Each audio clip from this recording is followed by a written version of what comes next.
පසුගිය දින දෙක පුරාවට මම අසල ගම්මානවල ඇවිදලා විපත්තිය නිරීක්ෂණය කළා.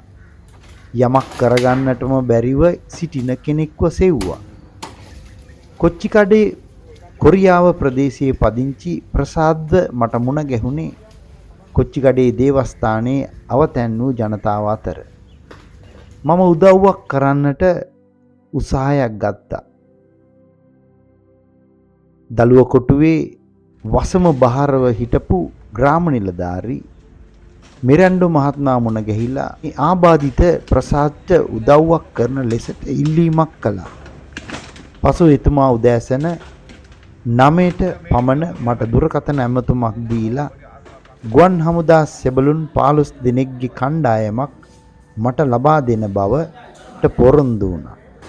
ඉතින් අද දවස පුරා උදෑසන 10 සිට සවස් 5:30 දක්වා අපි මේ ප්‍රසාද්ගේ නිවස ජීවත් වෙන්න පුළුවන් පරිසරයක් කරන්න පුදුම උත්සාහයක් ගත්තා. ඇත්තෙන්ම හැම කෙනෙක්ම මහන්සි වෙලා කැපවීමෙන් වැඩ කළා. මේ ප්‍රදේශයේ අවතැන් වූ හැම කෙනෙක්ම ගේම නිවාසවල තත්ත්වය මේ විදිහ තමයි. මේ අවස්ථාව ලබා දුන් ග්‍රාම නිලධාරී මිරැන්ඩෝ මහත්මයාටත් ගුවන් හමුදාවේ සෙබළ සෙබළියන් 15 දෙනාගේ කණ්ඩායමටත් අපගේ ස්තුතිය සහ ප්‍රණාමය පුද කෙරේ.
නෑ නේ යන්න ඉස්සෙල්ලා එනවා.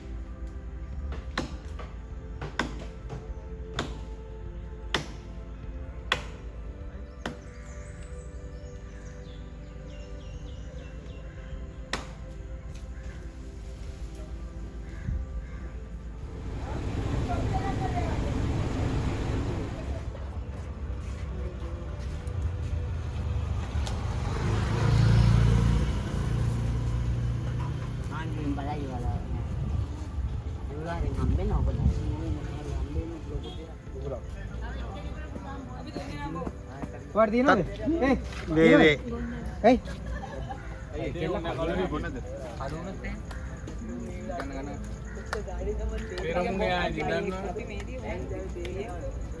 අර දෙන්නෙක් ඉඳලා ෆොටෝ එකක් ගන්න කට්ටියම. හරි හරි.